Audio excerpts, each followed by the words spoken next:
오늘 우리에게 주시는 하나님의 말씀은 이사야서 66장 10절에서 14절까지의 말씀입니다. 이사야서 66장 10절에서 14절까지의 말씀입니다. 예루살렘을 사랑하는 자들이여, 다 그 성읍과 함께 기뻐하라. 다 그 성읍과 함께 즐거워하라. 그 성을 위하여 슬퍼하는 자들이여, 다 그 성의 기쁨으로 말미암아 그 성과 함께 기뻐하라. 너희가 젖을 빠는 것 같이 그 위로하는 품에서 만족하겠고, 젖을 넉넉히 빤 것 같이 그 영광의 풍성함으로 말미암아 즐거워하리라. 여호와께서 이와 같이 말씀하시되, 보라, 내가 그에게 평강을 강같이 그에게 문나라의 영광을 넘치는 시내같이 주리니, 너희가 그 성읍의 젖을 빨 것이며 너희가 그 옆에 안기며 그 무릎에서 놀 것이라. 어머니가 자식을 위로함같이 내가 너희를 위로할 것인즉 너희가 삶에서 위로를 받으리니, 너희가 이를 보고 마음이 기뻐서 너희 뼈가 연한 풀의 무성함과 같으리라. 여호와의 손은 그의 종들에게 나타나겠고 그의 진노는 그의 원수에게 더하리라. 아멘. 14절까지 제가 적지 않았나요? 할렐루야. 이사야서를 시작하면서 이사야서가 제일 길잖아요. 성경에서 이사야서가 언제 끝나나, 이사야서를 다 할 수 있을까, 이런 생각을 참 두려움과 떨린 마음으로 이사야서를 시작했는데, 오늘이 또 이사야가 오늘 마지막으로 이사야가 이제 또 살펴보는 날입니다. 오늘의 말씀은 이스라엘 백성들에게 주신 이 평화의 말씀입니다. 그러니까 이사야서의 66장의 이 결론 부분이다라고 할 수가 있습니다. 하나님은 이사야 선지자들을 통해서 이스라엘 민족이 회개하고 돌이켜서 하나님 앞으로 나오면, 하나님 앞에 머물면 하나님께서 모든 것들을 회복시키시고 또 축복하시고 그들을 기뻐하게 해주시겠다라고 말씀을 하고 계십니다.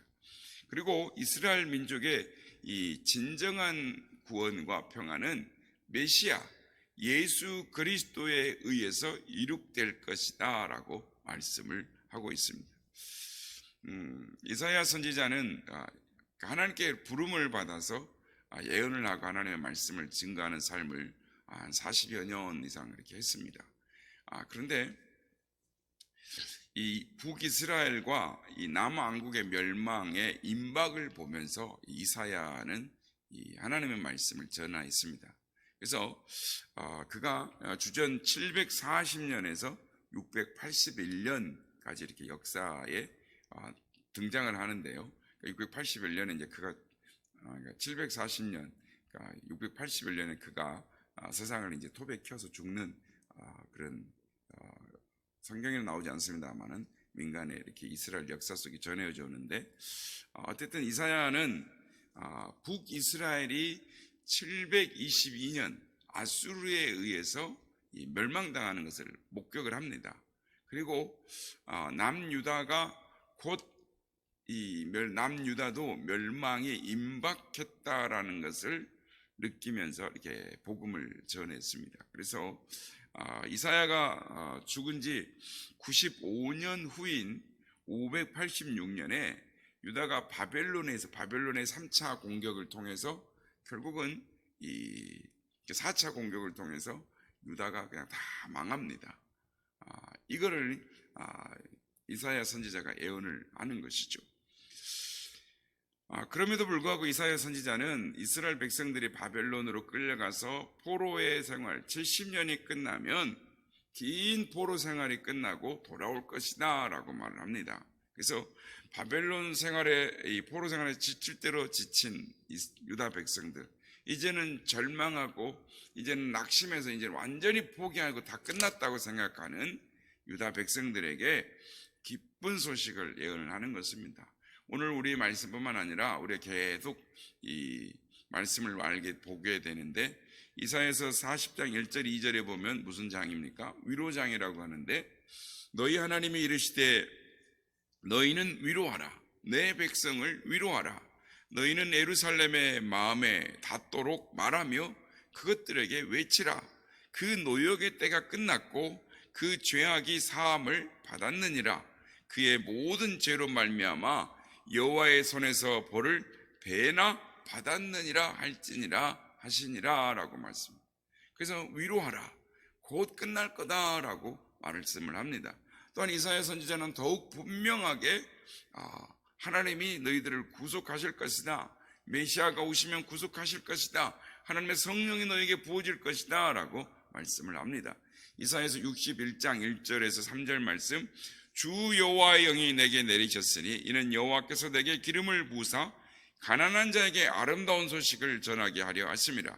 나를 보내사 마음이 상한 자를 고치며 포로된 자에게 자유를, 갇힌 자에게 노임을 선포하며 여호와의 은혜의 해와 우리 하나님의 보복의 날을 선포하여 모든 슬픈 자를 위로하되 무릇 시온에서 슬퍼하는 자에게 화관을 주어 그 죄를 대신하며 기쁨의 기름으로 그 슬픔을 대신하며 찬송의 옷으로 그 근심을 대신하시고 그들이 의의 나무 곧 여호와께서 심으신 그 영광을 나타낼 자라 일컬음을 받게 하리라 라고 말씀을 하시는 것입니다. 그러니까 이해가 되시죠? 이 부분이 왜 이렇게 선포가 됐는가. 마침내 우리가 역사를 보면 이사야 선지자의 이 고백, 이 선포대로 이스라엘 백성들이 바벨론 포로에서 돌아오는 것을 우리는 보게 됩니다. 역대하 36장 22절 23절에 보면 이런 말씀이 있습니다. 바사왕 고레스 왕 5년에 여호와께서 예레미야의 입으로 하신 말씀을 이루시려고 여호와께서 바사의 고레스 왕의 마음을 감동시키심에 그가 온 나라에 공포다 하고 조서도 내려 이르되 바사왕 고레스가 이같이 말하노니 하늘의 신 여호와께서 세상 만국을 내게 주셨고 나에게 명령하여 유다 예루살렘의 성전을 건축하라 하셨나니 너희 중에 그의 백성된 자는 다 올라갈지어다. 너희 하나님 여호와께서 함께 하시기를 원하노라 라고 말합니다.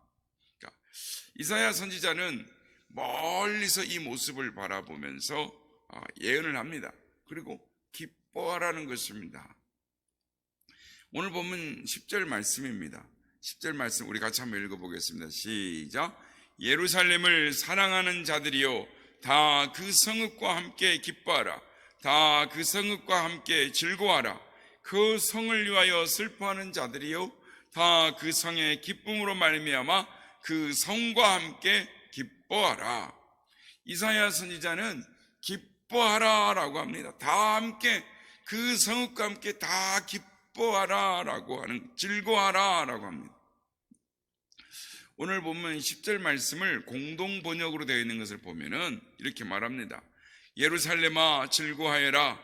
예루살렘을 사랑하는 자들아 기뻐 뛰어라. 예루살렘이 망했다고 통곡하던 자들아 이제 예루살렘과 함께 기뻐하고 기뻐하라 라고 말합니다. 그러니까 기쁨과 관련된 단어가 4번이나 계속 반복이 되는 것을 볼 수가 있습니다. 기뻐하고 즐거워하라 라는 것입니다. 여러분, 왜 이사야 선지자는 지금 이스라엘이 망해가고 있고 포로로 가 있는 백성들에게 기뻐하고 기뻐하라 라고 하는 것일까요? 이스라엘 백성들이 암울한 시대 상황에서 어떻게 기뻐할 수가 있겠습니까?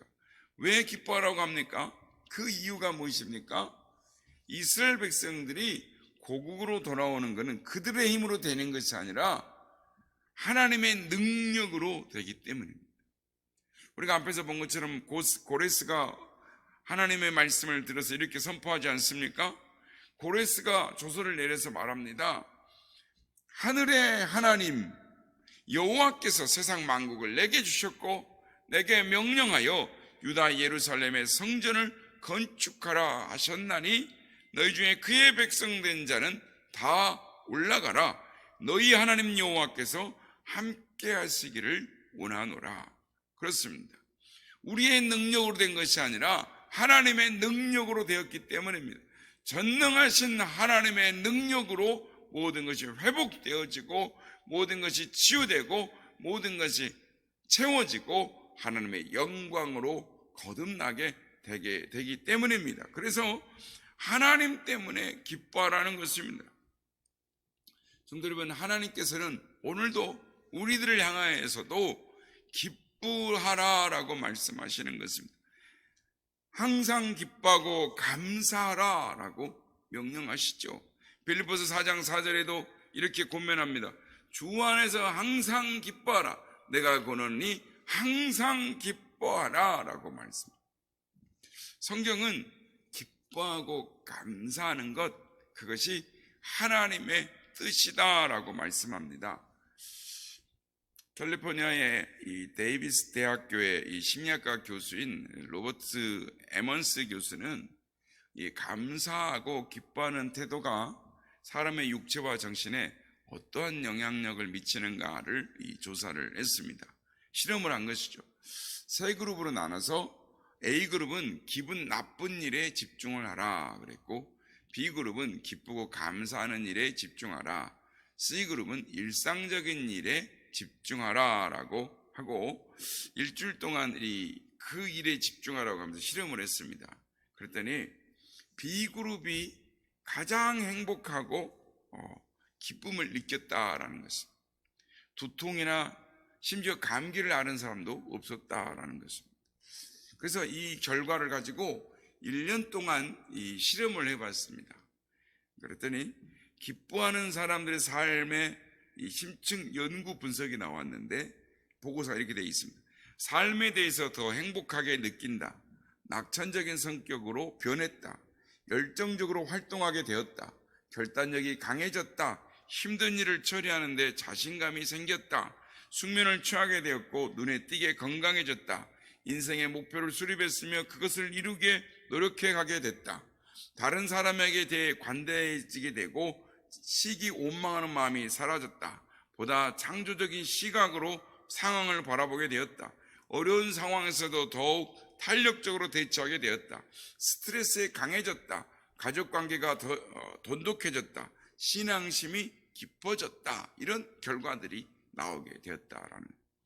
여러분, 일반 사람들도 자신과 사람들에게 감사하면, 감사하고 기뻐할 때 어떠한 결과가 나온다라는 것을 깨닫고 감사하고 기뻐하는 삶을 살고 있습니다. 그렇습니다.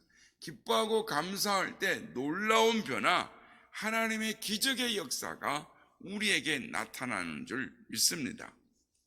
그러면 어떻게 어렵고 힘든 상황에서도 기뻐하고 감사할 수 있는가? 우리의 삶이 기뻐하고 감사할 일들이 별로 없죠. 그런데 성경은 기뻐하고 감사하라고 말씀합니다. 이스라엘 백성들에게도 나라가 망할 것 같고 암울한 상황 가운데서 기뻐하고 감사하라고 합니다. 또 그 이후에 바벨론 포로로 나가서 낙심하고 절망하는 백성들, 모든 것이 끝났다고 생각하는 유다 백성들에게 기뻐하고 감사하라고 합니다. 어떻게 기뻐하고 감사할 수가 있겠습니까? 하나님께 집중할 때 기뻐하고 감사할 수 있습니다. 하나님이 누구이신가를 알 때 기뻐할 수가 있는 것입니다. 여러분, 우리 하나님은 크신 하나님이십니다. 하나님께서 하늘은 나의 보좌여 땅은 나의 발등상이다 라고 말씀을 하십니다. 우리가 보는 하늘, 이 우주가 얼마나 크고 넓습니까? 그런데 하나님께서 뭐라고 말씀하시냐면 우주는 나의 보좌에 불과하다, 내가 앉는 의자에 불과하다 라고 말씀. 이 땅이 얼마나 넓습니까? 그런데 그것에 단지 하나님 뭐라고 말씀하십니까? 그냥 나의 발을 옮겨놓는 발등상에 불과하다라고 말씀을 하시는 것입니다. 우리 하나님은 너무 크고 위대하신 분이십니다. 모든 인생과 환경과 역사를 주관하시는 분이십니다. 사람들의 계획과 생각에 너머에 계시는 하나님, 위대하신 하나님이 우리의 하나님이신 것입니다. 그러므로 우리가 하나님이 어떠한 분이신가, 하나님을 알고 느낄 때, 하나님께 집중할 때, 그분을 예배할 때 기쁨과 복이 넘치는 삶을 살 수 있습니다. 우리의 모든 영역에서 자신감이 넘치고 승리하는 삶을 살아갈 수가 있습니다. 왜냐하면 느헤미야서 8장 10절에 보면 여호와로 인하여 기뻐하는 것이 너희의 힘이니라 라고 말씀을 합니다. 다니엘서 11장 32절에 오직 자기의 하나님을 아는 백성은 강하여 용맹을 발휘하리라 라고 말씀을 하는 것입니다. 그렇습니다. 하나님을 알고 하나님께 집중할 때 담대함을 주시고 힘을 주시고 위대한 생각들을 하게 하시고 만족하게 하신다라는 것입니다. 성경에 보면 다윗과 골리앗이 나옵니다. 다윗이 어떻게 골리앗을 이길 수가 있었습니까? 다니엘과 그 친구들이 바벨론에 가서 포로 생활 가운데서 어떻게 믿음의 선택을 할 수 있었을까요? 또한 그 불가마, 평소에보다 7배나 더 뜨겁게 한 불가마를 들어갈 수 있고 사자굴에 들어가서 승리하는 삶을 살 수가 있었습니까? 어떻게 그렇게 담대할 수가 있었을까요? 그것은 하나님을 바라보니까 용맹할 수가 있었던 것입니다. 성도 여러분, 우리 하나님은 어떤 하나님이십니까? 그분은 엘로힘의 하나님이십니다. 말씀하시면 모든 것들이 그대로 이루어지시는 하나님, 존재하지 않는 것을 존재하는 세계로 가져오시는 분. 창세기 35장 11절에 이렇게 말씀합니다. 그에게 이르시되 나는 전능한 하나님이라 생육하며 번성하라. 국민과 많은 국민이 내게서 나고 왕들이 내 허리에서 나오리라 라고 하십니다. 우리 하나님은 전능하신 하나님, 엘샤다이의 하나님이십니다. 그 하나님은 약속한 것을 그대로 이루시는 하나님이십니다. 우리에게 필요한 것들을 충분히 공급하여 주실 수 있는 하나님, 없는 것을 잊게 하시는 하나님. 우리 하나님은 여호와 이레의 하나님이십니다. 이레는 미리 본다라는 뜻입니다. 무엇을 봤단 말입니까? 하나님은 역사의 시작에 서 계시고 역사의 끝을 보았다라는 것입니다. 하나님은 그래서 미리 준비해 주시고 예비하시고 채워주시는 하나님이시다. 그래서 여호와 이레의 하나님을 우리가 믿는 것입니다. 우리가 믿는 하나님은 여호와 라파, 여호와 로피라고도 로페라고도 합니다. 하나님 자신이 바로 치유 그 자체다라고 말씀합니다. 그래서 하나님을 만나는 순간, 하나님과 접촉되는 순간 그 어떤 문제든 상한 마음을 가지고 왔든 하나님께 오면 모든 것이 치유되고 회복된다. 우리에게 위로와 치료를 주신다라는 것입니다. 그분은 니시의 하나님이십니다. 전투가 치열한 곳에서 승리를 주시는 하나님, 두려움과 염려 가운데 있는 데에게 평화와 안식을 주시는 여호와 샬롬의 하나님이시다라는 것입니다. 어디로 가야 모를지 푸른 초장으로 인도하시는 선한 목자 되시는 여호와 로히 목자 되시는 하나님인 것입니다. 그래서 요한계시록 7장 17절에 이는 보호자 가운데 계신 어린 양이 저희의 목자가 되사 생명수샘으로 인도하시고 하나님께서 저희의 눈에서 모든 눈물을 씻어 주실 것임이라 라고 말씀을 하시는 것입니다.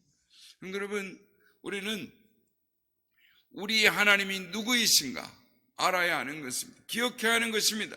그리고 그 하나님께 집중해야 하는 것입니다. 그럴 때 기뻐할 수가 있는 것입니다. 힘든 일, 어려운 가운데 있는 분이 계십니까? 낙심과 절망 가운데 계신 분이 계십니까?